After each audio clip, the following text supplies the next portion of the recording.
This channel does not promote any violent, harmful, or illegal activities. All content provided by this channel is meant for an educational purpose only.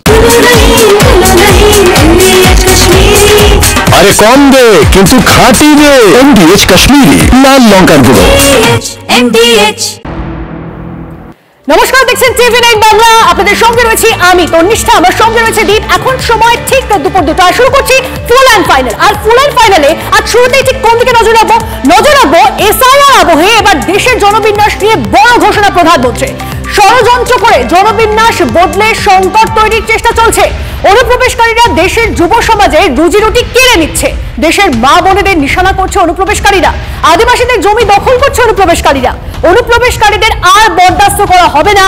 এবার উচ্চ ক্ষমতা সম্পন্ন demographic mission শুরু হবে। স্বাধীনতা দিবসে লালকেল্লা থেকে ঘোষণা প্রধানমন্ত্রী। षड्यंत्र के तहत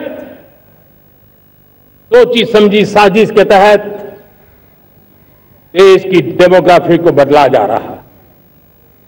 एक नए संकट के बीज बोए जा रहे हैं और ये घुसपैठिए मेरे देश के नौजवानों की रोजी रोटी छीन रहे हैं।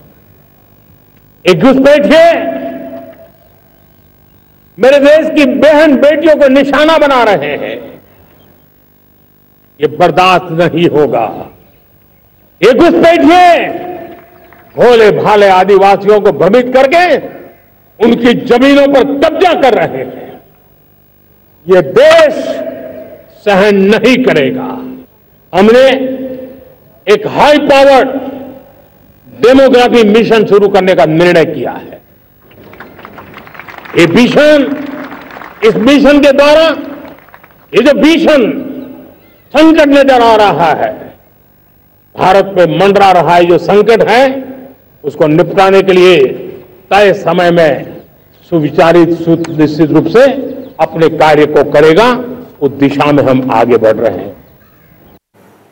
বিষয়টা হচ্ছে ঠিক কোন আবহে বা কোন পরিস্থিতিতে কিসের প্রেক্ষাপটে প্রধানমন্ত্রী এই বার্তা দিচ্ছেন বলছেন SIR আবহে। কথা বলবো আমাদের প্রতিনিধি জ্যোতির্ময় আমাদের সঙ্গে রয়েছেন সরাসরি। জ্যোতির্ময়, তিনি যে বক্তব্য বললেন প্রধানমন্ত্রী, তার মধ্যে তিনি বললেন এবার উচ্চ ক্ষমতা সম্পন্ন ডেমোগ্রাফিক মিশন শুরু হবে। এটা আমি যদি একটু ক্লারিফাই করো যে ডেমোগ্রাফিক মিশন উচ্চ ক্ষমতা সম্পন্ন বলতে তিনি ঠিক কি বোঝাতে চাইছেন, ইঙ্গিতটা ঠিক কি?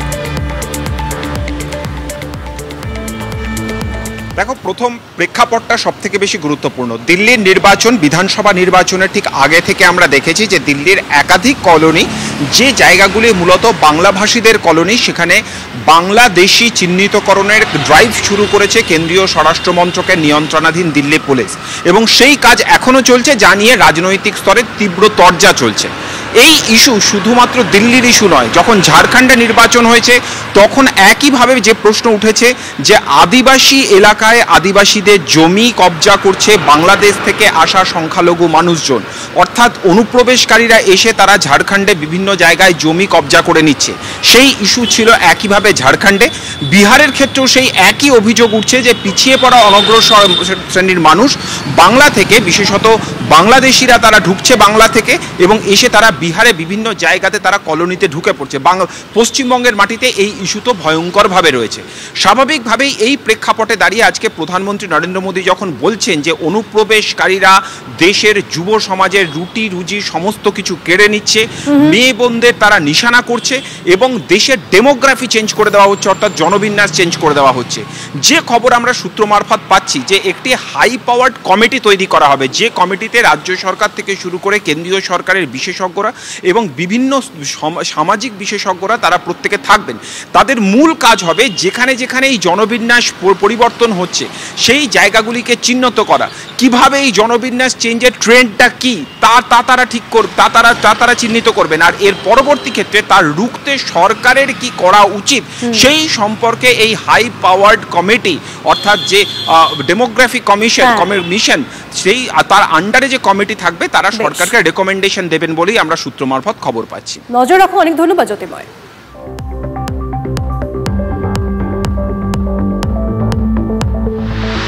অনুপ্রবেশ ঘটলে তার দায় বিএসএফ এর। দায় নিয়ে ইস্তফা দেওয়া উচিত কেন্দ্রীয় স্বরাষ্ট্রমন্ত্রীর। প্রতিক্রিয়া রাজ্যের মন্ত্রী ফরহাদ হাকিমের। এখন যদি কেউ অনুপ্রবেশ করে থাকে সেটার দায়িত্ব বিএসএফের, সেটা দায়িত্ব অমিত শাহ করাবেন আর আপনি রাজনীতি করবেন, এটা হয় না। যদি অপদার্থ হয় তাহলে অমিত শাহ রেজিগনেশন আগে দরকার। যদি সত্যি সত্যি হয়ে থাকে, অনুপ্রবেশ হয়ে থাকে, যদি সত্যি সত্যি এখানে ভারতবর্ষে কোথাও রোহিঙ্গা ঢুকে থাকে, অনুপ্রবেশ ঢুকে থাকে, তাহলে এটার অপদার্থতা তো অমিত শাহ এবং তার বিএসএফের। আমাদের সঙ্গে এই মুহূর্তে রয়েছেন অধ্যাপক এবং রাজনৈতিক বিশ্লেষক ঝন্টু বড়াইক। ঝন্টুবাবু, প্রধানমন্ত্রী আজকে যে কথা বললেন, উচ্চ ক্ষমতা সম্পন্ন ডেমোগ্রাফিক মিশন শুরু করা হবে, মিশনের উদ্দেশ্য কি হবে এবং কিভাবে তার রূপরেখা স্থির করা হবে বলে আপনি মনে করেন? দেখো, প্রত্যেকটা দেশেই কিন্তু এই মুহূর্তে ডেমোগ্রাফি পরিবর্তন, অর্থাৎ সেই দেশের মূল নিবাসীদের যে রুজি রোজগার বাইরের লোক এসে থাবা বসাচ্ছে। প্রত্যেকটা দেশের ক্ষেত্রে অ্যাসপেক্ট আলাদা। ফ্রান্স, আমি কিছুদিন আগে ইতালির একটা পড়ছিলাম যে তারাও কিন্তু চিন্তিত অভিবাসন নীতি প্রত্যেকটা মুহূর্তে পাল্টাচ্ছে এই উন্নত দেশগুলো।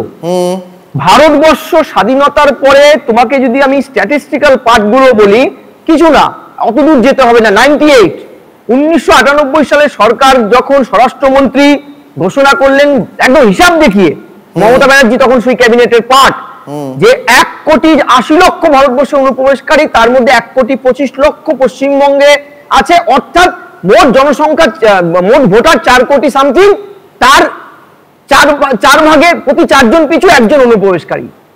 এবং তারপরে যদি তুমি বেসিক যে growth rate, birth rate, basic birth রেটের সাপেক্ষে ন্যাশনাল যে সমীকরণটা বেরিয়েছে, যে তোমার মর্টালিটি রেট, তারপরে গ্রোথ রেট, এই রেটগুলোর সাথে যদি তুমি হিসাব করো, অল ইন্ডিয়ায় 13% যেখানে বৃদ্ধি, সেখানে পশ্চিমবঙ্গ এবং তার অ্যাসোসিয়েট যে আমাদের রাজ্যগুলো, আমাদের প্রতিবেশী রাজ্যগুলো, তাদের রেট 25 থেকে 30%। আমি তোমাকে একদম এটা বলছি, তৎকালীন মনমোহন সিং সরকার একদম হিসাব করে বলেছিল উত্তর 24 পরগনা, দক্ষিণ 24 পরগনা, বর্ধমান, মুর্শিদাবাদ, মালদা, বীরভূম, উত্তর দিনাজপুর, এই জেলাগুলোর ধারাবি, মহারাষ্ট্রের ধারাবি সবচেয়ে পৃথিবীর জনঘনত্বপূর্ণ এলাকা, বস্তি, তার চাইতেও বেশি রেটে মানুষ জনসংখ্যা বাড়ছে।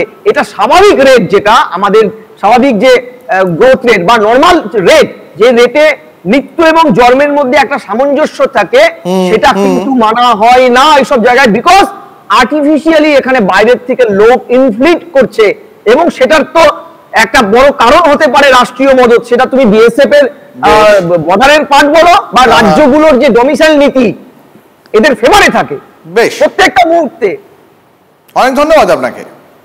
এদিকে প্রধানমন্ত্রী যখন এই কথা বলছেন, প্রধানমন্ত্রী ডেমোগ্রাফিক মিশনকে তখন স্বাগত জানালেন রাজ্যের বিরোধী দলনেতা শুভেন্দু অধিকারী। দারুণ উদ্যোগ প্রধানমন্ত্রীর, অবৈধ অনুপ্রবেশকারীরা থাকবে না, আগে দেশ পরে দল, মন্তব্য শুভেন্দুর।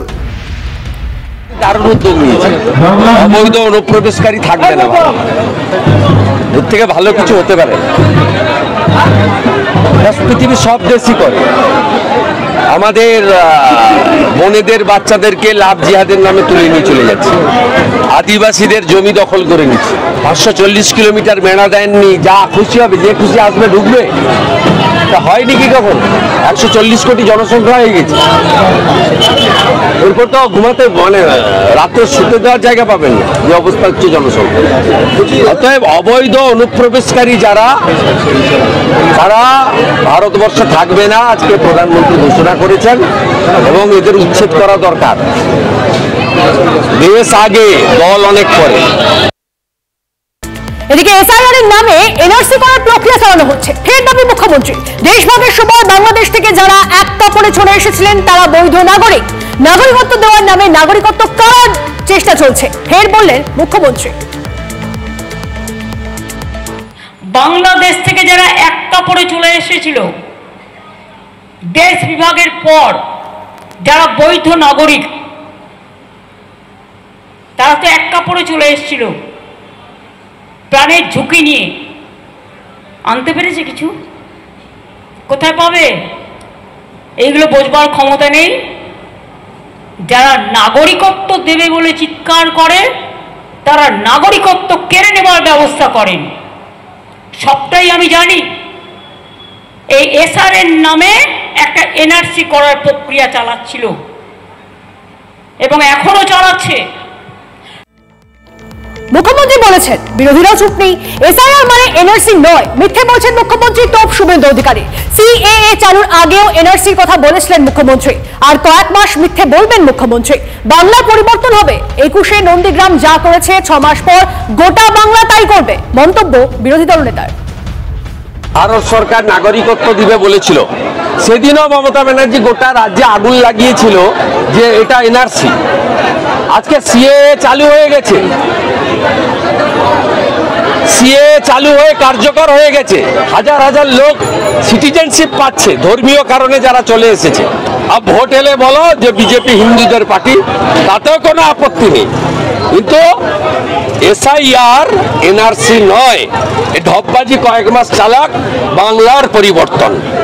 21শে নন্দীগ্রাম যা করেছে 6 মাস পরে পশ্চিমবঙ্গ তাই করবে করবে করবে।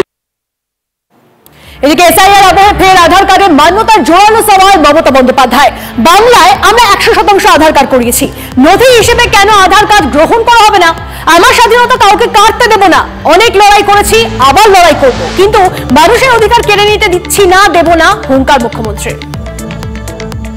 আধার কার্ড করলো, তার জন্য মানুষকে আবার একটা পয়সাও দিতে হলো, ঘন্টার পর ঘন্টা লাইন দিতে হলো, কত ডকুমেন্ট দেখাতে হলো, তবে সে একটা আধার কার্ড পেল।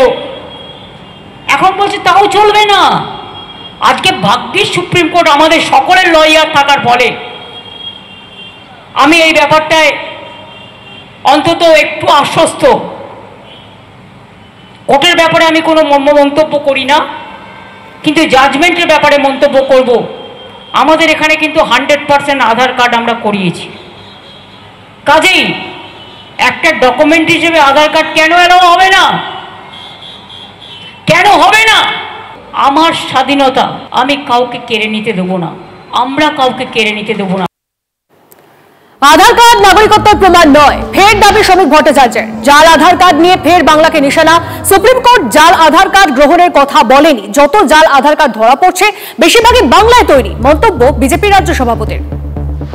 সুপ্রিম কোর্ট বলেছে যে আধার কার্ডকে ব্যাপারটা বিবেচনা করে দেখতে হবে, কিন্তু আমরা আবার বলছি আধার কার্ড কারণ নাগরিকত্বের প্রমাণ নয়। আধার কার্ডকে যদি কনসিডার করা হয়ও সুপ্রিম কোর্ট বলে থাকে, সুপ্রিম কোর্ট কখনো বলেনি যে জাল আধার কার্ডকে সেটাকেও নির্বাচন কমিশনকে মেনে নিতে হবে। এটা কি বাংলা বাঙালির লজ্জা নয় যে সারা ভারতবর্ষে যত ইলিগাল ইমিগ্রেন্টস ধরা পড়ছে তারা আধার কার্ড কোত্থেকে পেয়েছে ইন্টারোগেশনের সময় স্বীকার করছে? 4টে জায়গার নাম বলছে, শিলিগুড়ি, বারাসাত, মধ্যমগ্রাম, বারুইপুর। এদিকে বাংলা ভাষার উপর আক্রমণের অভিযোগে এবার লড়াইয়ের ডাক মমতার। বাংলা বলে নাকি কোনো ভাষা নেই, এর থেকে বড় অপমান কিছু হতে পারে না, আবার লড়াই করব, কিন্তু মানুষের অধিকার কাটতে দেব না। স্বাধীনতা দিবসের অনুষ্ঠান থেকে হুঙ্কার মুখ্যমন্ত্রীর। বাংলা বলে কোনো ভাষাই নেই, এর থেকে বড় অসম্মান, এর থেকে বড় অপমান আর কিছু হতে পারে না। তাই জনগণের সামনে দাঁড়িয়ে আমি আমার অফিসিয়াল প্রোটেস্ট আজকে স্বাধীনতা সংগ্রামের ফ্রিডম অ্যাট মিডনাইট প্রোগ্রামে লঞ্চ করে গেলাম। যদি কারো কান থাকে শুনে নিন, যদি কারো চোখ থাকে দেখে নিন, আর যদি কারো বোঝার ক্ষমতা থাকে বুঝে নিন। লড়াই আমি কম করিনি জীবনে, আবার লড়াই করব, কিন্তু মানুষের অধিকার কেড়ে নিতে দিচ্ছি না, দেব না। এটা আমাদের আজকের দিনের শপথ। ভাষা সন্ত্রাসের অভিযোগের মধ্যে প্রধানমন্ত্রীর মুখে আঞ্চলিক ভাষার প্রশংসা। বাংলা, মারাঠি, অহমিয়া সহ একাধিক ভাষাকে ধ্রুপদী ঘোষণা করা হয়েছে। ভাষা যত সমৃদ্ধ হবে ততই জ্ঞান বৃদ্ধি হবে। দেশের সব ভাষা নিয়ে গর্ব করা উচিত, লালকেল্লার সভা থেকে বললেন প্রধানমন্ত্রী। हमारा देश भाषाओं की विविधता से बहुत ही भरा हुआ है, पुलकित है, और इसलिए हमने मराठी, असमिया, बांग्ला, पाली, प्राकृत को क्लासिकल लैंग्वेज का दर्जा दिया है। और मेरा मत है हमारी भाषाएं जितनी विकसित होगी हमारी सभी भाषाएं जितनी समृद्ध होगी, हमारे नॉलेज के सिस्टम को भी उतना ही बल मिलने वाला है। और हमारी वो ताकत है, और जब डेटा का जमाना है ना, तो ये ताकत दुनिया के लिए भी बड़ी ताकत बन सकती है। इतना सामर्थ्य हमारी लैंग्वेज में, हमें हमारी सभी भाषाओं पर गर्व होना चाहिए। আপনারা শুনলেন প্রধানমন্ত্রীর বক্তব্য। ভাষা সন্ত্রাসের অভিযোগের মধ্যেই আজ প্রধানমন্ত্রীর মুখে আঞ্চলিক ভাষার প্রশংসা। বাংলা, মারাঠি, অহমিয়া সহ একাধিক ভাষাকে ধ্রুপদী ঘোষণা করা হয়েছে। ভাষা যত সমৃদ্ধ হবে ততই জ্ঞান বৃদ্ধি হবে। দেশের সব ভাষাকে নিয়ে গর্ব করা উচিত, আজ লালকেল্লার সভা থেকে বললেন প্রধানমন্ত্রী।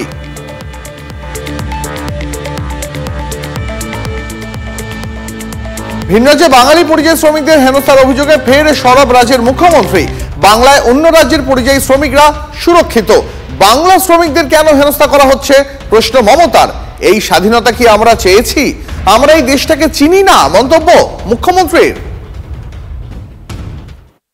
আমাকে অভিষেক একটা কোশ্চেনের রিপ্লাই পাঠালো, তাতে দেখা গেল 2 কোটির ওপর নাকি আমাদের পরিযায়ী শ্রমিক আছে। আমি ওদের বলি, রিপোর্টটা পাঠাবার আগে একবার কোয়ারি করেছিলে? বাংলার পরিযায়ী শ্রমিকের একটা আমাদের পোর্টাল আছে। আমাদের এখান থেকে যারা ট্যালেন্টেড, যাদের স্কিল আছে, তাদের নিয়ে যাওয়া হয় কাজের জন্য। তারা সংখ্যায় 22 লাখ, আর আমার বাংলায় কাজ করে বাইরে 1.5 কোটি পরিযায়ী শ্রমিক। তাদের যদি আমি আশ্রয় দিতে পারি, তাহলে তুমি আমাদের লোকেদের উপর অত্যাচার করবে কেন? কি ভেবেছ মগের মূল্য? এই স্বাধীনতা আমরা চেয়েছি? এই দেশটাকে আমি চিনি না। মমতা বন্দ্যোপাধ্যায় বলছেন এই দেশটাকে আমি চিনি না। পাল্টা দিলীপ ঘোষের কটাক্ষ, ভারত দ্রুত পাল্টাচ্ছে, বোধহয় তাই চিনতে পারছেন না। উনি অনেক কিছুই চেনেন না এখানকার। ভারত এত তাড়াতাড়ি পাল্টাচ্ছে না, ওনার পক্ষে চেনা মুশকিল। উনি তো মান্দাতার যুগে রয়েছেন, উনি সেইভাবেই চাইছেন অনুপ্রবেশকারীদের নিয়ে ভোটার বানিয়ে তাদের নিয়ে ভোটে জেতার চেষ্টা করছেন। দেশ পাল্টাচ্ছে, দুনিয়ার সামনে পাল্টাচ্ছে। পশ্চিমবাংলার মানুষ সেখানে পশ্চিমবঙ্গ ছেড়ে বাইরে চলে যাচ্ছে, তারা এই বাংলাকে চিনতে পারছে না। এই বাংলা সেই বাংলা যেটা আমরা কল্পনা করেছিলাম সোনার বাংলা, সেটা হয়নি, তাই মানুষ বাংলা ছেড়ে পালিয়ে যাচ্ছে।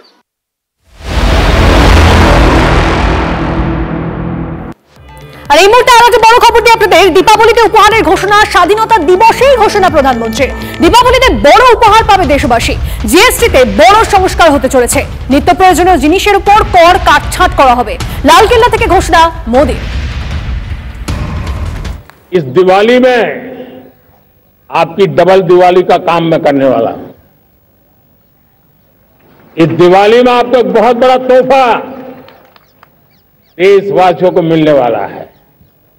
पिछले 8 साल से हमने जीएसटी का बहुत बड़ा रिफॉर्म किया, पूरे देश में टैक्स के बर्डन को कम किया, टैक्स की व्यवस्थाओं को सरल किया, और 8 साल के बाद समय की मांग है कि हम एक बार उसको रिव्यू करें। हमने एक हाई पावर कमेटी को बिठा करके रिव्यू शुरू किया, राज्यों से भी विचार विमर्श किया। और मेरे प्यारे देशवासियों, हम नेक्स्ट जनरेशन जीएसटी रिफॉर्म्स लेकर के आ रहे हैं। ये दिवाली के अंदर आपके लिए तोहफा बन जाएंगे। सामान्य मानवीय की जरूरतों के टैक्स भारी मात्रा में कम कर दिए जाएंगे, बहुत बड़ी सुविधा बढ़ेगी। তৃণমূল মুখপাত্র তন্ময় ঘোষ এই মুহূর্তে আমাদের সঙ্গে রয়েছেন। তন্ময় বাবু, আপনি শুনলেন প্রধানমন্ত্রী নরেন্দ্র মোদী একটা বড় ঘোষণা করলেন জিএসটি নিয়ে, কি বলবেন? না, প্রথম কথা হচ্ছে উনি যে জিএসটি চালু করেছেন তাতে জিএসটিতে হীরের জিএসটি কম, হীরের জিএসটি বেশি। অর্থাৎ এই সরকার বড়লোকদের সরকার, গরিবদের সরকার নয়, সেটা আমরা দেখেছি। আর এই যে জিএসটি সংস্কারের কথা বললেন, উনি তো নোটবন্দির সময়তেও বলেছিলেন যে 50 দিন আমাকে, 50 দিন না হলে আমাকে চৌরাস্তার মোড়ে দাঁড় করিয়ে দেবেন। তার ফল আমরা দেখেছি। আমরা শঙ্কিত উনি কি করতে চলেছেন, 1 নম্বর। দ্বিতীয় কথা, জিএসটি সংস্করণটা শুধুমাত্র বিজেপি শাসিত রাজ্য পাবে নাকি সারা দেশের মানুষ পাবে? কারণ আমরা বর্তমানে যে ট্যাক্স দিই তার কোন অংশই, যেগুলো বিজেপি শাসিত রাজ্য, সেগুলো পাচ্ছে না। উত্তরপ্রদেশ পাচ্ছে, পশ্চিমবাংলা পাচ্ছে না, কেরালা পাচ্ছে না, হিমাচল প্রদেশ পাচ্ছে না। সুতরাং সেইটা আগে উনি পরিষ্কারভাবে জানান। যতক্ষণ আমরা দেখছি ওনার কথার উপর আর দেশের মানুষ বিশ্বাস করেন না। উনি আগে এরকম অনেক দিয়েছেন, দেখা যায়। বেশ, আপনার বক্তব্য স্পষ্ট, ধন্যবাদ। কিভাবে কমবে সেটা নিয়ে আমরা সবাই উদ্গ্রীব আছি। দেখুন, জিএসটি কাউন্সিলের মিটিংটাই কিন্তু রেগুলার হয় না। জিএসটি কাউন্সিলের মিটিং হওয়ার কথা, প্রত্যেকটা কোয়ার্টারে একটা করে মিটিং হওয়ার কথা, কিন্তু আমরা দেখেছি জিএসটি কাউন্সিলের মিটিংটা রেগুলার হয় না। লাস্ট মিটিং হয়েছিল ডিসেম্বর 2024-এ, আবার অগস্ট মাসে একটা জিএসটি কাউন্সিলের মিটিং হওয়ার কথা আছে। যেটা আমরা বারবার করে বলেছিলাম যে মেডিক্লেমের অন্তত জিএসটিটা যাতে 18% থেকে কমানো হয়, মেডিক্লেমের যাতে বৃদ্ধ লোকদের যাতে জিএসটি না দিতে হয়, সেই জায়গাটারই কিন্তু ফয়সলা হয়নি। আমরা অধীর আগ্রহে অপেক্ষা করব যে সরকারের এই যে পরিকল্পনা সত্যি সত্যি যদি এটা বাস্তবায়িত হয় আগামী 2 মাস পরে দিওয়ালির সময়, তাহলে কিন্তু আমি বলবো সারা ভারতবাসী কিন্তু ওই দীপাবলি উদযাপন করবে। ভোকাল ফর লোকাল স্লোগান সফল করার জন্য সব রাজনৈতিক দলকে আহ্বান প্রধানমন্ত্রীর। দেশের প্রত্যেক নাগরিকের মন্ত্র হোক ভোকাল ফর লোকাল। ভারতের আত্মনির্ভরতাকে যা শক্তি যোগাবে আমরা তাই ব্যবহার করব। সবাই মিলে এই লক্ষ্যে এগোলে দুনিয়া বদলে যাবে। লালকেল্লা থেকে আহ্বান প্রধানমন্ত্রী। मैं सभी राजनीतिक दलों को, राजनेताओं को सबसे कहता हूं कि आइए, ये किसी राजनीतिक दल का एजेंडा नहीं है, भारत हम सबका है। हम मिलकर के वोकल फॉर लोकल उस मंत्र को हर नागरिक के जीवन का मंत्र बनाएं, जो भारत के आत्मनिर्भर के संकल्प को ताकत देता हो। हम उसी को खरीदेंगे, हम उसी का उपयोग करेंगे। और मैं देश के सभी इन्फ्लुएंसर्स को कहना चाहता हूं, इस मंत्र को आगे बढ़ाने में मेरी मदद कीजिए।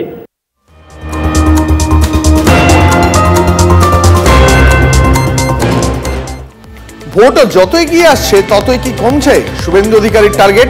প্রথমে 180, তারপর সেখান থেকে কমে 150, এবার 148-এ থামলেন শুভেন্দু। ঘাটালে গিয়ে বিধানসভা ভোটে নয়া টার্গেট বেঁধে দিলেন। একটা ঘাটাল, একটা নন্দীগ্রামে হবে না, 148টা ঘাটাল, 148টি নন্দীগ্রাম পেলেই প্রাক্তন হবেন মমতা। বিজেপির হাত ধরে ঘাটাল মাস্টার প্ল্যান হবে, মন্তব্য শুভেন্দু অধিকারী। পরিকল্পনায় অনুমোদন হয়নি বলে 500 কোটি দিয়েছে। 500 কোটি কোথায় দিয়েছে? 6 মাস পরে বিধানসভার ভোট, সেপ্টেম্বরটা পেরিয়ে গেলে আবার 5-6 মাস শুকনা, আবার জুন জুলাই থেকে ভাসো, তার আগে আবার ভোটটা নিয়ে নাও। তাই এদেরকে আপনারা বিশ্বাস করবেন না। একা ঘাটাল, একা নন্দীগ্রাম হবে। 148টা ঘাটাল চাই, 148টা নন্দীগ্রাম চাই, তাহলে হারিয়েছি মমতাকে, প্রাক্তন হবে মমতা। বিজেপির হাত ধরে ঘাটাল মাস্টার প্ল্যান হবে। ঘাটালে নয়া টার্গেট বাঁধলেন 148, কিন্তু এর আগে বিভিন্ন সময় করা শুভেন্দু অধিকারের আরো কতগুলো টার্গেট ছিল, একবার মনে করিয়ে দিই আপনাদের। ভারতীয় জনতা পার্টি সমস্ত আসনেই টার্গেট করছে। টার্গেট মিন্স মোদিজির হাত শক্তিশালী করা এবং গত নির্বাচনে আমরা যে আসনগুলো পাইনি সেই আসনগুলো জেতার লক্ষ্যে পৌঁছানো। আমাদের 39% ভোট রাজ্যে, এ জেলায় নয়, এ জেলায় আমরা কত 46% ভোট পেয়েছি। যেদিন 46% ভোট রাজ্যে পাবে সেদিন 180-র বেশি সিট নিয়ে বিজেপি সরকারে আসবে। বিজেপি সরকারে হবে, ম্যাজিক ফিগারের উপরে যাবে। অতএব 150-এর উপরে আমাদের যেতে হবে, আমরা সেই লক্ষ্যে এগোবো। এই মুহূর্তে তৃণমূল মুখপাত্র অরূপ চক্রবর্তী রয়েছেন আমাদের সঙ্গে। অরূপদা, আপনি তো সবকটা বক্তব্যই শুনলেন, 180, 150, এবার ঘাটালে গিয়ে শুভেন্দু অধিকারী বলছেন 148 টার্গেট, কি বলবেন? অনির্বাণ, তোমরা আরেকটা জিনিস ভুলে গেছো, সেটা হচ্ছে আপকি বার 200 পার। শুরুটা হয়েছিল 200+ থেকে, 200-র পরে 180, 180-র পরে 150, তারপরে 148। আসলে আমাদের মনে থাকবে, আমি তুমি সবাই আমরা মাধ্যমিকের পর বা সমতুল পরীক্ষার পর উচ্চ মাধ্যমিক সমতুল পরীক্ষায় বসেছিলাম, তারপর গ্র্যাজুয়েশন করেছি, তারপর মাস্টার ডিগ্রি করেছি, তারপর কেউ পোস্ট ডক্টরেট বা ডক্টরেট, যে যেরকম পড়াশোনা করে সেরকম। আমি প্রথম দেখলাম কেউ মাস্টার ডিগ্রি পরীক্ষা ফেল করার পর তারপর বলছে তার টার্গেট পরের বার গ্র্যাজুয়েট করা। গ্র্যাজুয়েশনের পরীক্ষা ফেল করার পর বলছে উচ্চ মাধ্যমিক বসবো, আর উচ্চ মাধ্যমিকে ফেল করার পর বলছে এবার আমি মাধ্যমিকে বসবো। মানে বুঝতেই পারছো ছাত্রের অবস্থা কি। সারা বছর পড়াশুনো করবে না, 365 দিন মানুষের সাথে থাকবে না, নিজেই বুঝতে পারছে যে 148 মুখে বলছে বটে, আসলে 48ও পেরোবে না। এবং পরের বার লিডার অফ অপোজিশন হতে গেলে যে 30টা আসন লাগবে, সেই 30টা আসন পাবে কিনা সেই জায়গায় শুভেন্দুর দল নিজেই সন্দিহান। তার জন্যই আজকে এই ধরনের স্বগতোক্তি করতে হচ্ছে। এবং একটা প্রবাদ আছে, ফ্রয়েডিয়ান স্লিপ, মানে মানুষ মনে যা ভাবে সেটাই মুখের মধ্যে দিয়ে বেরিয়ে আসে। শুভেন্দুর হচ্ছে ফ্রয়েডিয়ান স্লিপ। আসলে ও নিজেও জানে 48 পাবে কিনা বিজেপি সন্দেহ রয়েছে, তাই জন্য 148-এর মধ্যে এই শব্দগুলো ফুটে উঠছে। আমরা উপভোগ করছি শুভেন্দুর এই রাজনৈতিক অস্থিরতাকে। আগামী দিন শুভেন্দুর হাত ধরে যেভাবে 18 থেকে 12 সাংসদ হয়েছে, আগামী দিন 77 থেকে অলরেডি কমতে কমতে 60-এর নিচে নেমেছে, আগামী দিন 30-এর নিচে না দিয়ে এ রাজ্যকে বিরোধীর জন্য বিজেপি পরিণত করবে, সেই দিকে আমরা অপেক্ষা করে বসে রয়েছি। ধন্যবাদ।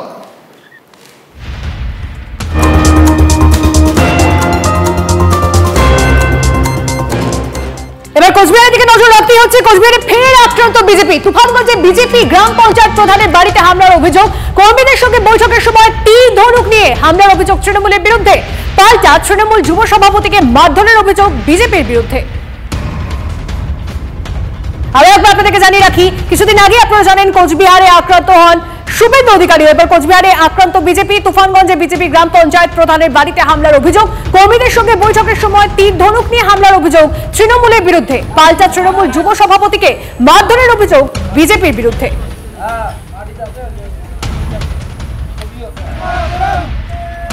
নবান্ন অভিযান, সেই নবান্ন অভিযানে পুলিশ পেটানোর অভিযোগে গ্রেপ্তার আরো এক। পুলিশের উপর হামলার অভিযোগে গ্রেপ্তার নীতিশ সিং। ভিডিও ফুটেজ দেখে খড়দার বাসিন্দা নীতিশ সিংকে চিহ্নিত। এই নিয়ে পুলিশকে মারধরের অভিযোগে ধৃত 3। পুলিশকে মারধরে জড়িত নন নীতিশ, দাবি পরিবারের।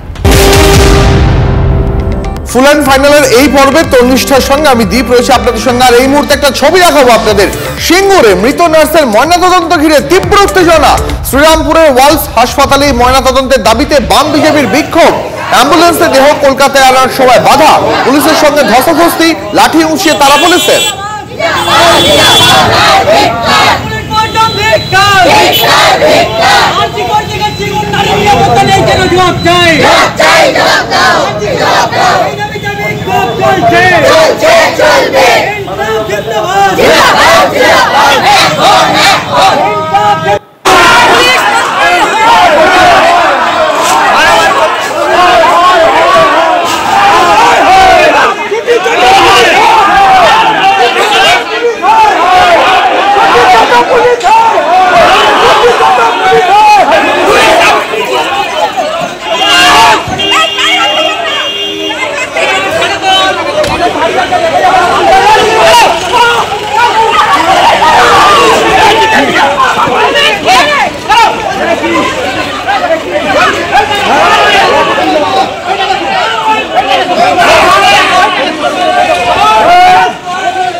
আপনাদের সেই ছবি দেখাচ্ছি। সিঙ্গুরের নার্সের ময়নাতদন্ত শেষ পর্যন্ত হলেই না সেই শ্রীরামপুরের হাসপাতালে। বিক্ষোভে জেরে শ্রীরামপুর ওয়ালেস হাসপাতালে হলেই না সিঙ্গুরের নার্সিংহোমে মৃত নার্সের ময়নাতদন্ত। ময়নাতদন্তের জন্য কলকাতা মেডিকেল কলেজে নিয়ে আসা হলো দেহ। সিঙ্গুরের নার্সের রহস্য মৃত্যুতে গ্রেপ্তার নার্সিংহোমের 2 মালিক। ম্যাজিস্ট্রেটের সামনে পড়ুয়ার ময়নাতদন্তের দাবি এসএসসিআই এর। ছবি দেখাচ্ছি আপনাদের। দোষীদের কঠোর শাস্তির দাবিতে সিঙ্গুর থানা বিক্ষোভ দেখানো হয়। আপনাদের ছবি দেখাচ্ছি, পাশাপাশি দুটো ছবি দেখাচ্ছি। এক সিঙ্গুরে, সেখানে এসইউসিআই বিক্ষোভের ছবি দেখাচ্ছি। এর পাশাপাশি শ্রীরামপুরের ওয়ালস হাসপাতালে, সেখানে কার্যত ব্যাপক বিক্ষোভ, ধস্তাধস্তি পুলিশের সঙ্গে। আমাদের সহকর্মী আশিক রয়েছেন এই মুহূর্তে আমাদের সঙ্গে। আশিক, যে অভিযোগ উঠছে অত্যন্ত গুরুতর। একজন নার্স যিনি হাসপাতালের ভিতরে নানান রকম জরুরি পরিষেবার সঙ্গে যুক্ত থাকেন, তার রহস্যজনক মৃত্যু, এবং সেই মৃত্যু স্বাভাবিক নয়, তার ময়নাতদন্ত নিয়েও একাধিক দাবি উঠছে। কি ঘটেছিল, কি অভিযোগ? দেখো, তোমাকে জানিয়ে রাখবো যে সিঙ্গুরের যে বেসরকারি হাসপাতালে নার্সিংহোমের নার্স গতকাল তার মৃতদেহ উদ্ধার হয় ঝুলন্ত অবস্থায়, এবং তারপর থেকেই কিন্তু বাম এবং বিজেপি তারা বিক্ষোভ দেখাতে থেকে সিঙ্গুরে বিক্ষোভ হয়। এবং গতকালকে বিকেলে যখন তার দেহ শ্রীরামপুর ওয়ালস হাসপাতালে ময়নাতদন্তের জন্য আনা হয়, সেখানেও কিন্তু বিক্ষোভ দেখায় বাম এবং বিজেপি। মূলত তাদের যেটা অভিযোগ যে এই যে ময়না তদন্তর ঘর রয়েছে, মর্গ রয়েছে, সেখানে কিন্তু পর্যাপ্ত নিরাপত্তা নেই, যে ভাঙা দরজা রয়েছে, ফলে সেখানে যে ঠিক মতন ময়না তদন্ত হবে না সেই অভিযোগ তোলে এবং তারপর থেকে তারা বিক্ষোভ দেখাতে থাকে এবং আজকে তারা সকাল থেকে তারা বিক্ষোভ দেখায় এবং আজ সকালবেলা যখন দেহ ময়না তদন্তের জন্য কলকাতা মেডিকেল কলেজ হাসপাতালে নিয়ে যাওয়া হচ্ছিল সেই সময় কিন্তু বাম কর্মী সমর্থকরা, বিজেপি কর্মী সমর্থকরা তারা কিন্তু গাড়ি আটকে ধরে বিক্ষোভ দেখাতে থাকেন যে সঠিকভাবে তদন্ত করতে হবে এবং তখনই কিন্তু পুলিশের সঙ্গে তাদের বচসা বেঁধে যায়। আমার এখানেই প্রশ্ন যে বিরোধীদের অভিযোগটা কি, যে এই হাসপাতালে মানে শ্রীরামপুরে ময়নাতদন্তের উপযুক্ত পরিকাঠামো নেই, নাকি এখানে ময়নাতদন্ত হলে কোনো তথ্য প্রমাণ লোপাট হতে পারে? দেখো, বিরোধীদের যেটা অভিযোগ যে এখানে যে যদি ময়না তদন্ত হয় সেক্ষেত্রে তথ্য প্রমাণ লোপাটের একটা অভিযোগ বিরোধীরা তুলছিল। তার কারণ গতকালকে যখন দেহ আনা হয় সেই দেহর সঙ্গে যে ওনার যে ঝুলন্ত অবস্থায় উদ্ধার হয়েছিল ওই নার্স, সেই ওড়নাও কিন্তু দেহর সঙ্গে আনা হয়েছিল। ফলে তাদের বিরোধীদের যেটা অভিযোগ ছিল যে তথ্য প্রমাণ লোপাট হতে পারে, এই অভিযোগ তারা প্রথম থেকেই করে আসছিল বলে বিরোধীরা জানাচ্ছে। আর আশিক, এখন মানে দেহ যখন যেখানে শ্রীরামপুরে ময়নাতদন্ত যেহেতু হলো না, তারা বিরোধীরা যারা বিক্ষোভ দেখাচ্ছে বাম বিজেপি, তুমি যেমনটা বলছিলে এসইউসিআই, তার পাশাপাশি তারা কি কি দাবি রাখছেন, মানে এই নার্সের ময়নাতদন্তের জন্য কি কি পদ্ধতি অবলম্বন করতে হবে বলে বিরোধীরা দাবি করছেন? দেখো, বিরোধীদের যেটা দাবি যে এক্সিকিউটিভ ম্যাজিস্ট্রেট এবং আইও এবং ইনকোয়েস্ট অফিসার তিনজনকে সেখানে উপস্থিত থাকতে হবে, তার পাশাপাশি পরিবারের যারা সদস্য রয়েছে তারাও থাকবে। সকলের সামনেই কিন্তু এই ময়নাতদন্ত হওয়ার জন্য দাবি করেছিল বিরোধীরা। বুঝতে পারছি আশিক, তারপরে কোথাও একটা বিরোধীরা কিন্তু আবার অভিযোগ তুলছেন যে আরজি করের ছায়ায় কি আবার সিঙ্গুরে, কারণ সেখানেও একজন নার্সের সেই নার্সের মৃত্যুতে রহস্য ঘনাচ্ছে এবং বিরোধীরা, বিক্ষোভকারীরা, বাম বিজেপি তারা অভিযোগ করছে যে এই মৃত্যু স্বাভাবিক নয় এবং একাধিক নিয়ম মেনে তারপরে ময়নাতদন্ত করতে হবে, এই দাবিতে আর শ্রীরামপুরে ওয়ালস হাসপাতালের সামনে কার্যত ধুন্ধুমার পরিস্থিতি তৈরি হয়।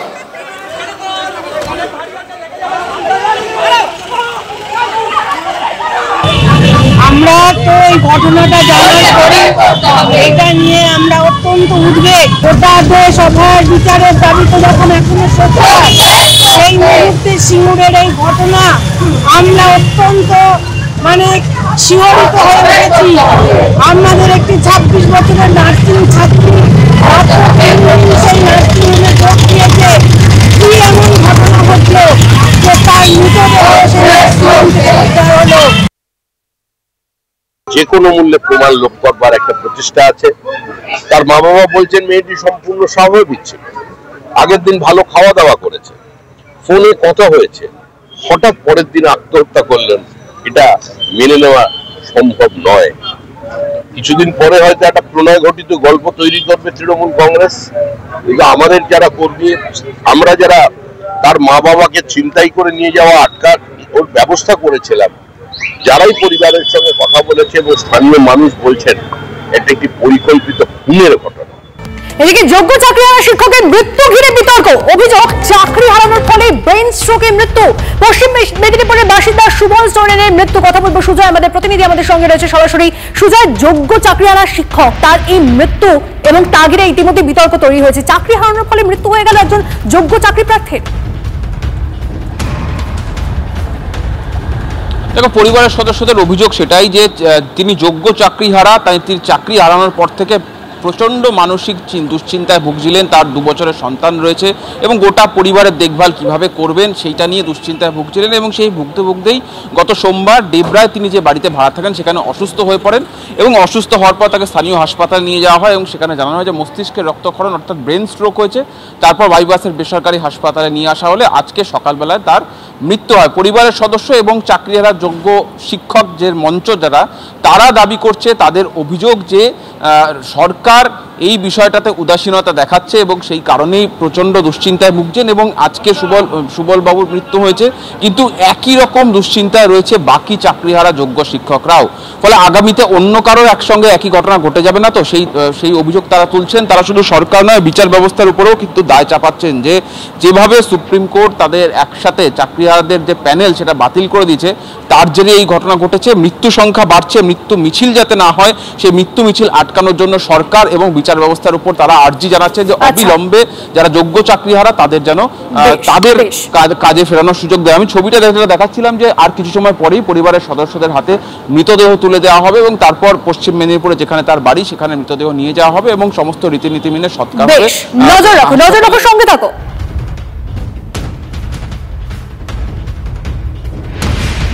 পড়াশোনা করেছি, মানুষ হয়েছে, আমার চাকরি সব কিছু, চাকরি যদি চলে যাবে তাহলে আমি কি করে বাঁচবো?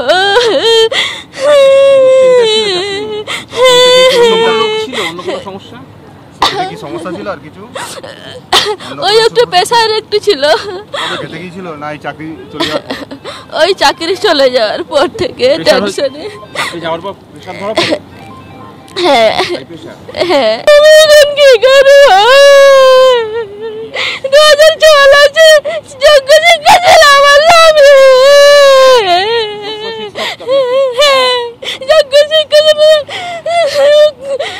মমতা মুখ্যমন্ত্রী আমার নামে ডিসেম্বরে যে ছিল রিভিউ পিটিশন, সে বলছিল যে কোনো কিছু একটা হবে, যে কোনো কিছু হলো না, আবার বেশি চিন্তা করতো। এই বিচার ছাড়া আমি এখন কি করবো? আমার স্বামীকে বেরিয়ে দাও, আমি ওর কাছে ভিক্ষা চাইছি, আমার স্বামীকে বেরিয়ে দাও।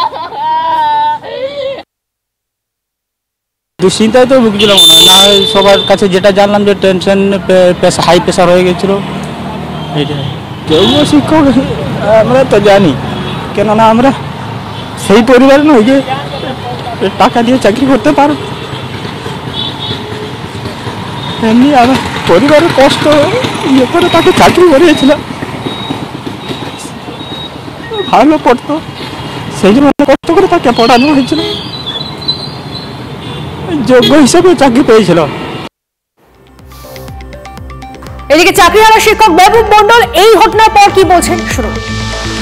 দায় সরকারের, দায় বিচার ব্যবস্থার। যার কোনো অপরাধ ছিল না তারপরেও তার চাকরি গিয়েছিল, সেই দুশ্চিন্তা, সেই মানসিক অবস্থাতে, এবং পরিবারের একমাত্র আর্নিং মেম্বার এই ছোট্ট বাচ্চাটার দায় কে নেবে বলুন আপনারা? কার দায়টা? তা আজকে মনে হয় আবার নতুন করে একটা স্বাধীনতা দিবসের প্রয়োজন আছে। বিচার ব্যবস্থার বিরুদ্ধে একটা জিহাদ ঘোষণা করার দরকার এবং এই নোংরা রাজনৈতিক নেতাদের বিরুদ্ধে একটা জিহাদ ঘোষণা করার দরকার। সবাই খুব উদ্গ্রীব হয়ে আছে। জানি না এরপরে যদি বড়সড় কিছু দুর্ঘটনা ঘটে তাহলে পরে তার দায় কিন্তু সম্পূর্ণ রূপে কোর্ট, সরকার, বিরোধী সকলকে নিতে হবে। যে জাজমেন্টটা হয়েছে সেটা মৃত্যু পরোয়ানা এবং রাজনৈতিক দুর্নীতিগ্রস্ত নেতাদের বাঁচানোর জন্য এই জাজমেন্টটা দেওয়া হয়েছে। সব কিছুর জন্যই কিন্তু স্ট্রেস একটা ফ্যাক্টর, কিন্তু এটা একটা কোমরবিডিটি। মানে মেইন কারণ যদি দেখেন কিন্তু আপনার প্রেশার, মানে হয়তো স্ট্রেসের জন্য এমনও হতে পারে যে চিন্তার জন্য ওষুধ খাওয়ার যেই প্রবণতাটা যেটা হয়, যে মানে জীবনে আমি কনফিউজ যদি হয়ে যাই না, আপনি যদি একটা পদ্ধতিতে চলেন তো হঠাৎ করে একটা স্ট্রেসফুল লাইফে হয়তো সেই জন্য আপনি ওষুধ খাওয়াটাও হয়তো বন্ধ হতে পারে, কম্প্রোমাইজ হতে পারে, সেই কারণের জন্য হতে পারে। কিন্তু স্ট্রেস মেইন না, মেইন প্রেশার, যেটা উনি ওষুধ খেতেন না। এই সরকার আজকে গোটা সমাজটাকে একটা খোলা বাজার বানিয়ে দিয়েছে। আজকে মানুষের মেধাকে প্রতারিত করে তার প্রাপ্য চাকরিগুলোকে উঁচু দামে বাজারে বিক্রি করেছে। তো যতক্ষণ পর্যন্ত এই সরকার থাকবে ততক্ষণ এগুলো চলবে। এদের মেধার মর্যাদা দেবে নতুন সরকার, দেবে। তৃণমূলের বিসর্জন অনিবার্য। বাংলার মানুষ স্থির করে নিয়েছেন এই ঘটনার আর তারা পুনরাবৃত্তি হতে দেবেন না। ফুল অ্যান্ড ফাইনালে এবার দেখাবো আপনাদের নদিয়ায় সরকারি হাসপাতালে ঢুকে ডাক্তারকে বেধড়ক মারধর, চিকিৎসায় গাফিলতিতে রোগী মৃত্যুর অভিযোগ। শান্তিপুর হাসপাতালে ঢুকে ডাক্তারকে মার, ভাঙচুর, তাণ্ডব রোগীর আত্মীয়দের।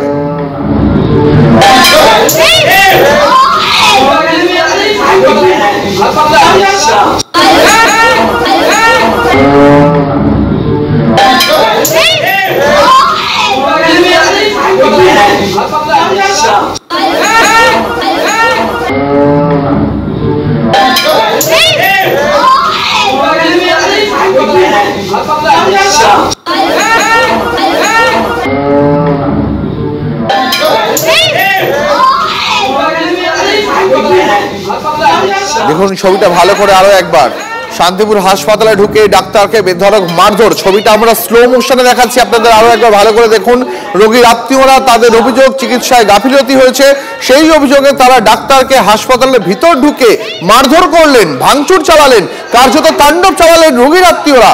এই ঘটনার সম্পর্কে আরো বিস্তারিত জানবো, আমাদের প্রতিনিধি মহাদেব কুণ্ডু এই মুহূর্তে একদম ঘটনাস্থল থেকেই রয়েছেন আমাদের সঙ্গে। মহাদেব, ঠিক কি ঘটেছে, কি অভিযোগ চিকিৎসক এবং যারা হামলা চালিয়েছে, যারা ডাক্তারকে মারধর করেছে সেই রোগীর আত্মীয়দের বিরুদ্ধে? একদমই দেখো, যেটা জানা যায় যে 55 থেকে 60 বছর বয়সে একজন শ্বাসকষ্টজনিত উপসর্গ নিয়ে গতকালকে মধ্যরাতে শান্তিপুর স্টেট জেনারেল হাসপাতালে নিয়ে আসে এবং সেখানে চিকিৎসকরা প্রথম তাকে শ্বাসকষ্টজনিত রোগ থাকার কারণে যে সকল চিকিৎসাগুলি করার দরকার সেগুলি করার পরও কিন্তু তাকে স্থানান্তরিত করতে হয়, আর স্থানান্তরিত করার সময় কিন্তু তার মৃত্যু হয় বলে জানা যায়। এরপরই ওই রোগীকে ফিরে নিয়ে এসে এই হাসপাতালের মধ্যেই বেশ কিছু আসবাবপত্র, সরকারি জিনিসপত্র ভাঙচুর করা হয় এবং পাশাপাশি যে চিকিৎসক ছিলেন তাকে চিকিৎসার গাফিলতি তুলে তার উপর আক্রমণ করা হয় এবং তাকে মারধর, রীতিমতো মারধর করা হয়। সমস্ত ঘটনার অভিযোগ জানানো হয়েছে শান্তিপুর থানায়। শান্তিপুর থানার পুলিশ তদন্ত শুরু করেছে। দেখো, এই ঘটনার পর কিন্তু থমথমে বলা যেতে পারে শান্তিপুর স্টেট জেনারেল হাসপাতাল, কারণ আজকে কিন্তু সেইভাবে কিন্তু রোগীদের লক্ষ্য করা যাচ্ছে না, কারণ গতকালকের এমন এক ঘটনায় রীতিমতো চাঞ্চল্য ছড়িয়েছে। যদিও পুলিশ তদন্ত শুরু করলেও এখনো পর্যন্ত কোনো অভিযুক্তকে গ্রেপ্তার করতে পারেনি, কারণ হাসপাতালের মধ্যে রয়েছে সিসিটিভি, হাসপাতালের মধ্যে সিসিটিভি থাকা সত্ত্বেও এখনো পর্যন্ত তাদেরকে চিহ্নিতকরণ করা হয়নি যে যারা এই হাসপাতালে ভাঙচুর চালিয়েছে বা চিকিৎসককে মারধর করেছে তাদের বিরুদ্ধে শান্তিপুর থানা পুলিশ কোনো রকমের ব্যবস্থা এখনো পর্যন্ত গ্রহণ করতে না পারায় পুলিশের ভূমিকা নিয়ে উঠতে শুরু করলো প্রশ্ন।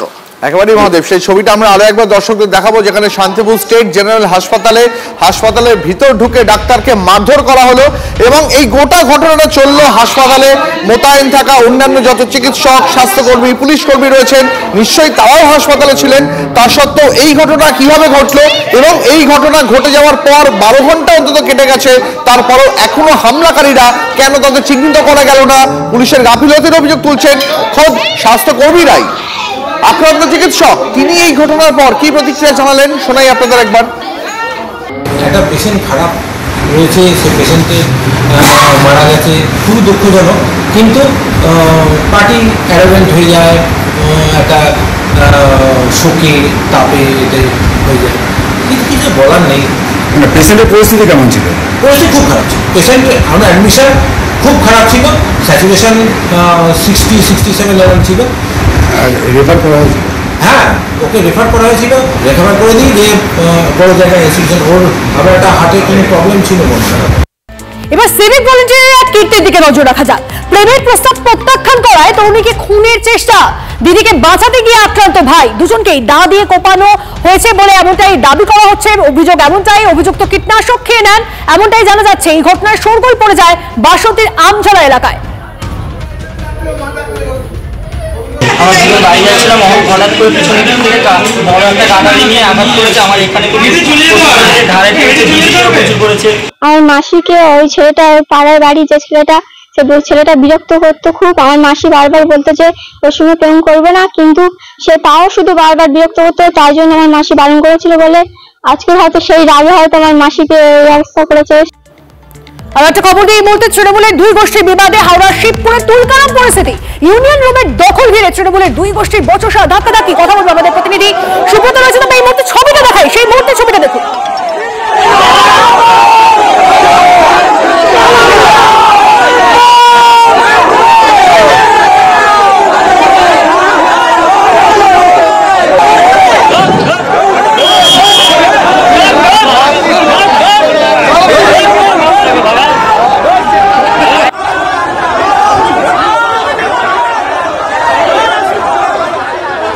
আমাদের প্রতিনিধি সুব্রত আমাদের সঙ্গে রয়েছে। সুব্রত, ইউনিয়ন রুমের দখল ঘিরে একই পরিস্থিতি।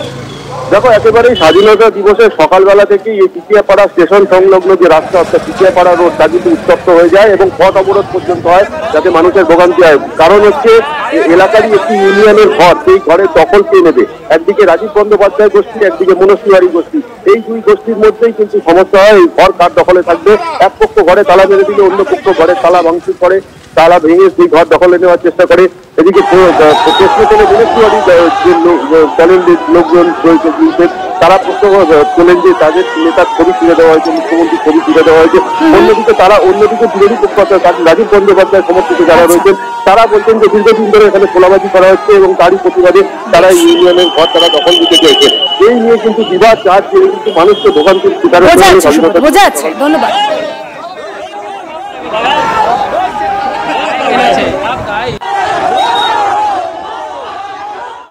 স্বাধীনতা দিবসেও প্রকাশ্যে তৃণমূলের অন্তর্দ্বন্দ্ব। সন্দেশখালীতে তৃণমূল পঞ্চায়েত সদস্যকে জাতীয় পতাকা তুলতে বাধা দলেরই নেতা বিরুদ্ধে।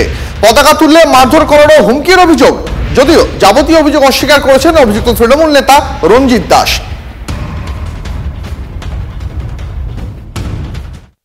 পতাকা তো আমরা দলীয়ভাবে তুলতেই পারলাম না, আর আমাকে আক্রমণ করছে তোমার রণজিৎ দাস, বিশ্বজিৎ শেঠ, তনুশ্রী সরকার, তুষার গায়েন আর বলিত পাড়া, শম্ভু পাড়া, ওনারা আমাকে মারধর করার জন্য চড়ানো হয়েছে। ভারতবাসী হিসেবে আমরা খুব দুঃখিত যে আমরা পতাকা তুলতে পারলাম না। কিছু শ্রেণীর মানুষ আমাদেরকে বাধা দিয়েছে, আমরা ফ্ল্যাগ তুলতে পারিনি। ওনারা আমাদের উপরে চড়াও হয়ে এসেছে, আমাদেরকে মারধরের কথা বলা হয়েছে এবং মারতেও এসেছে। মিথ্যা কথা, ওরকম কিছু ঘটেনি। পতাকাটা উঠছে, উনি গিয়ে গন্ডগোলটা বাঁধিয়েছেন। উনি গিয়ে গন্ডগোলটা আমাদের পতাকাটাকে তুলতে দেবে না, আমাদের পতাকা সরিয়ে দিচ্ছে, এটাই বিতর্ক হয়েছিল। আমি থেকে আবার উভয় পক্ষে বললাম তোমরাও পতাকা তোলো, আমরাও পতাকা, এরাও পতাকা তুলে সিদ্ধান্ত করে চলে আসলাম। কেউ কারো পতাকা নিয়ে ডিস্টার্ব করবে না, জাতীয় পতাকা অবমাননা কেউ করবে না, তোমরাও তোলো এরাও তোলো, পাশাপাশি করে আমি লোকজন এদিকে পাঠিয়ে দিলাম। আর উনি নিয়ে সেটাকে পতাকা তুললো না, উনি আছে মাঝপথে পতাকাটা আটকে রেখে চলে আরেক গ্রামে গেল, সেখান থেকে ঘুরে এসে আবার এসে ওই পতাকা তুলে এই সমস্ত নাটক করছে। লাফিয়ে বাড়ছে আক্রান্তের সংখ্যা, ইঁদুর জ্বরের আতঙ্কে কাঁটা জলপাইগুড়ির রাজগঞ্জ ব্লকের চেকলমারি সহ 8টি গ্রামে ইঁদুর জ্বরে আক্রান্ত আরো 71 জন।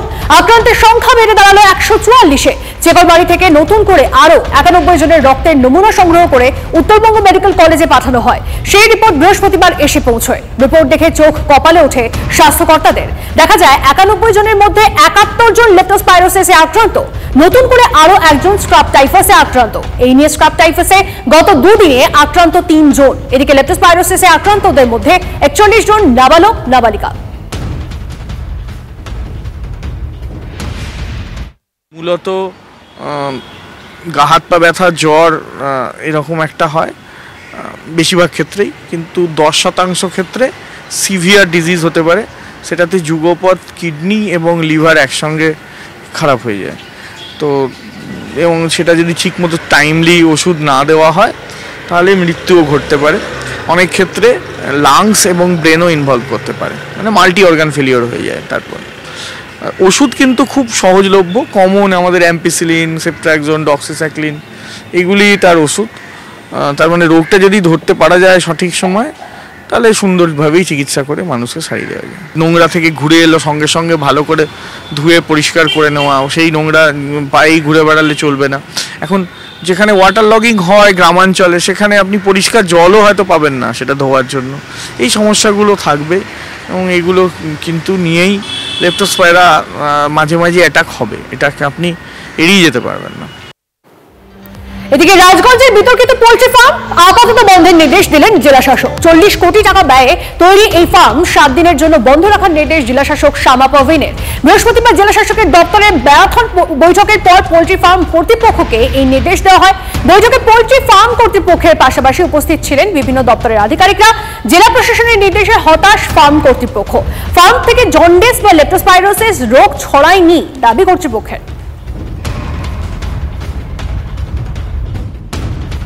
ডিএম অফিস থেকে একটা চিঠি ইস্যু করা হয়েছিল আমাদের মেম্বার শিবম পোল্ট্রি প্রাইভেট লিমিটেডকে। তো এরিয়াতে হেপাটাইটিস বি হলো খুব ডেভেলপ করেছে এবং বেশ কিছু লোক হলো ইনফেক্টেড হয়ে গেছে। তো সেটাই হলো মেজর কারণ।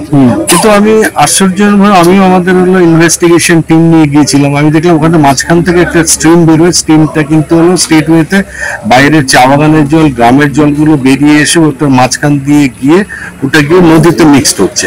আর যেই গ্রামের কমপ্লেন যেখানটা এত বেশি হেপাটাইটিস এ হয়েছে সেটা কিন্তু হলো राइट हैंड साइड है 1 किलोमीटर दूर है। मैम ने बोल रहा है 1 हफ्ते में ये ऑपरेशन पूरा बंद करो, हमारा हैचरी वजह से हो रहा है करके बोल रहे हैं। अच्छा, लोगों की बीमारी ग्राउंड वाटर पोल्यूशन हो रहा है करके बोल रहा है। फैक्ट्री की वजह से लोगों का बीमार है करके कहीं हम लोग को हुआ नहीं। तो बारिश के दिन में वाटर में बैक्टीरिया लोड ज़्यादा हो सकता है। अच्छा, उनकी वजह से भी हो सकता है। नहीं, वो खतरे इसको और किसी का कुछ लेना देना नहीं है। लॉजिकली भी अगर देखेंगे वो वाटर बॉर्न डिजीज है। तो वाटर बॉर्न डिजीज से इनको कहना है कि अगर मुर्गी का फार्म से जो पानी निकल रहा है करके बोल रहे हैं कि मुर्गी का फार्म से तो कोई पानी बाहर डिस्चार्ज होने के लिए तो कुछ छोड़ नहीं रहे हैं। अच्छा, और इनका जो कहना है कि कुछ उनका तो तरीका को चला गया, लेकिन हम लोग जो बता रहे हैं कि जो प्रैक्टिकली जो ये कर रहे हैं हम लोगों को सभी प्रिवेंशन तो हम लोग कर रहे हैं। দেশ জুড়ে শারদীয় বিতর্ক, আর তার মাঝে জলপাইগুড়িতে নৃশংস ঘটনা। বিষ মেশানো মাংস খাইয়ে 12টি কুকুর নিধনের অভিযোগ। কোতোয়ালির মোহিতনগরের ঘটনা, রাস্তার কুকুরের কামড়ে মৃত্যু হয় পোষ্য ছাগলের, এবং সেই অভিযোগ ছাগলের মালিক দুলাল দাস ও মিলন দাস, আর তার প্রতিশোধ নিতেই এই কাণ্ড ঘটিয়েছে।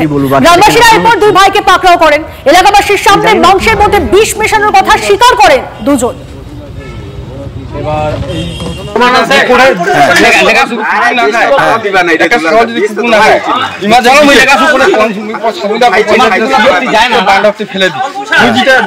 বিষ কেন দিল তুই? ছাগল মারার জন্য কুকুর তোমার বিষ দিচ্ছেন? আমার তো দেয়, মোর ভাইটা দিছে, মোর ভাই হবে। হ্যাঁ, ওই যে বা যারা কি কারণে বিষটা দিছে ছাগলটার সাথে সেটা বোঝা যাচ্ছে না, কিন্তু ছাগলটা মানে ছাগলের যে মাংস খেয়ে, বিষাক্ত মাংস খেয়ে কুকুরগুলো মারা যাচ্ছে। এরপর পশুপ্রেমী সংগঠনের সঙ্গে যোগাযোগ করেন গ্রামবাসীরা। থানায় অভিযোগ দায়ের পশুপ্রেমী সংগঠনের। অভিযুক্তরা এলাকা ছাড়া আরো কয়েকটি কুকুর অসুস্থ, তাদের চিকিৎসা শুরু হয়েছে। জলপাইগুড়ির অতিরিক্ত পুলিশ সুপার শোভনিক মুখোপাধ্যায় জানিয়েছেন, ঘটনার তদন্ত শুরু করেছে পুলিশ। অভিযুক্তদের খোঁজে তল্লাশি চলছে। 15টা কুকুর মারা গেছে, তার মধ্যে থেকে কিছু কুকুরকে কব্বর দিয়ে দেওয়া হয়েছে, আর কিছু কুকুর একটা কুকুর এখনো জীবিত আছে, আর বাকি আরো কুকুরগুলো মারা গেছে। আমরা চাচ্ছি এটার জন্য একটা শাস্তি হোক, কারণ এরকম বহুদিন ধরে হয়ে যাচ্ছে এই এরিয়াতে। আমি আগেও খবর পেয়েছিলাম অনেকবার যে এই এরিয়াতে এরকম ছাগলকে মেরে ছাগলের মাংসের মধ্যে বিষ দিয়ে এই কুকুরকে খাইয়ে দেওয়া হচ্ছে, তারপর আস্তে আস্তে সব কুকুর মারা আসছে। তো আগের বার আমরা কোনো প্রমাণ পাইনি, এইবার আমরা এসে এখানে প্রত্যেকটা প্রমাণ পেয়েছি, প্রত্যেকটা কুকুর আছে। এমনকি এখানে স্থানীয় লোকজন আমাদের দেখিয়েছে কোন কোন জায়গায় কুকুরগুলোকে কবর দেওয়া হয়েছে। যদি এমডিএইচ কিচেন কিচেনে থাকি তো আমরা যা ইচ্ছে তৈরি করতে পারি। বেগুনের ভর্তা, আলু কপি, ভিন্ডি মশলা, আরো অনেক কিছু।